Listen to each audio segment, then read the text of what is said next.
Hello, thank you so much for joining me today. I want to talk about the difference between science and religion.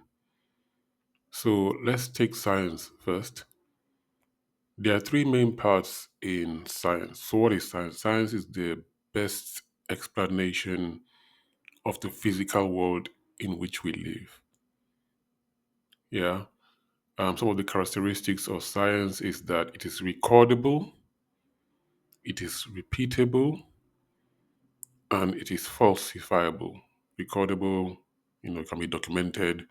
Repeatable, you can go anywhere on the planet. Fire burns anywhere on the planet. Water turns to ice if the temperature is lower anywhere on the planet. And it is falsifiable, meaning if someone says, "Oh, I have a white elephant at the back of my house," you can go to that person's house, check the back, and if no white elephant is there, you can say, "Okay, that is a lie." So it is falsifiable. So these are the three characteristics of science: repeatable, documentable, and falsifiable. So let's look at the scientific process. There are three main parts. Let me just, some people give five or six, but I'll just shorten down mine to just three main parts to make it simpler. So the first part in the scientific process is to determine what it is you want to investigate. So let's take a scenario. Let's say there is a farm, yeah, and that farm has some goats, maybe 20 goats. And the farmer wakes up in the morning and finds out that 15 goats are dead just overnight. We're going to use that same scenario in the religious context, but for now, let's use it in the scientific context. Now, using the scientific process, the first step is to determine, okay, we want to investigate this situation. Yeah. The second step will be to hypothesize, as in to guess, is basically a fancy word for guess. So you bring forth a hypothesis and say, okay, maybe an electric cable fell down somewhere and electrocuted them. Maybe there was something they ate yesterday that took them out. And you just guess, random guesses. Now, what you do then is you start gathering your data. What did you feed them? Are there any open or dangerous electric cables around? You now start gathering the data, analyzing the data, still part of the second step. And then when the data correlates with your hypothesis, you now bring forth what you have as a theory. So your theory is the best explanation of the data you have gathered. And the data you have are the facts.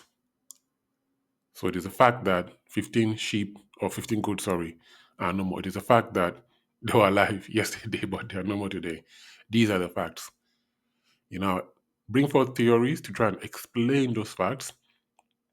And then you now correlate the theories with the fact you can bring out a theory and say, oh, maybe aliens came and took out their ghost or spirit. You can bring out as many theories as you want, but if they don't correlate or um, explain the facts very well, then you now kick them out. And once you have gone through your theories and get one that correlates with the facts properly, sorry, your hypothesis, you now get what you call as a theory.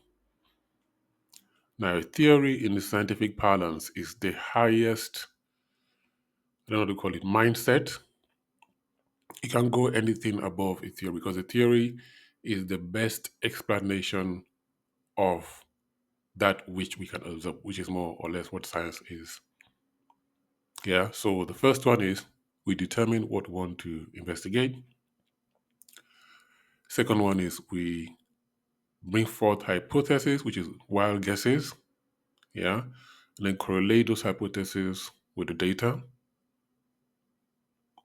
and then bring forth the best explanation that we know that fits in well with the data, and that becomes your theory. So investigate, hypothesize or guess, and then theory. Those three steps. But there's something interesting that happens in the middle step, at least in the wider scientific community, which is peer review. Now, the exaggerated cartoon shows a very interesting form of peer reviewing. But peer review basically means you bring forth your hypothesis or your guess, and other farmers in that scenario that we painted will come and say, no, no, no, no, this is not possible. Aliens can come, or no, no, no, it's not possible. Dracula didn't come and suck the blood of all your goats. So people will come with their own suggestions, and everyone else will either give it merit and say, oh, no, no, no, you're talking rubbish because of this, and that reason. It's not possible. It's not plausible. That is peer review in the scientific method, which is very important because you think of it, if people create a new type of jet engine, they're not just going to just put it up in the air. It has to go through bodies and standards, and everybody has to check the safety profile of this new engine, and lots of tests before it goes through, the regulations, and you know, gets the green tick for it to become commercial. So it goes through because you have to be in a place where whatever it is you want to bring into the market is safe for people.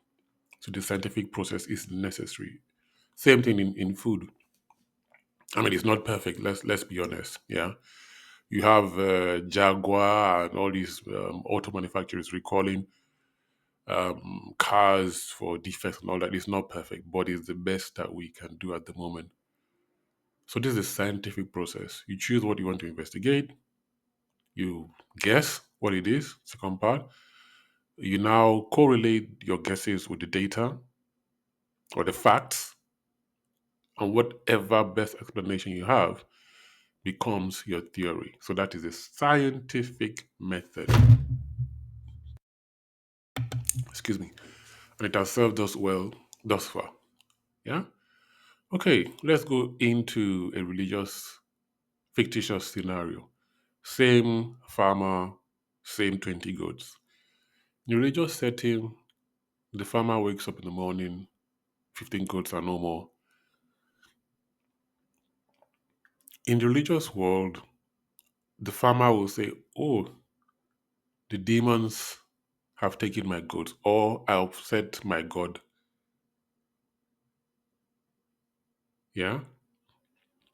Or if he goes to consult a priest or some traditional,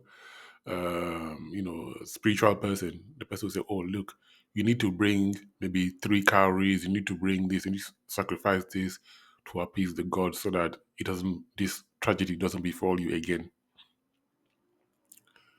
But the thing is, and if he tries to question the knowledge or whatever it is has been told to him by supernatural godfather, he can be threatened. And we know there are threats in religion all over the place. His life can be threatened. If he says he doesn't believe what is being said, he can be ostracized. And we know that happens a lot in religion. Yeah? So very, very big difference. There's no peer review. You try peer review in religion, or you'll be taken out. So the scientific method puts in peer review as a safety check. Yeah? You look at what you want to investigate, you guess, correlate it with that with the data, you come up with a theory. In religion, you are told and you must believe it or face the consequences. Religion has answers that should never be questioned. Science has questions that may never be answered. Thank you so much for listening. Cheers.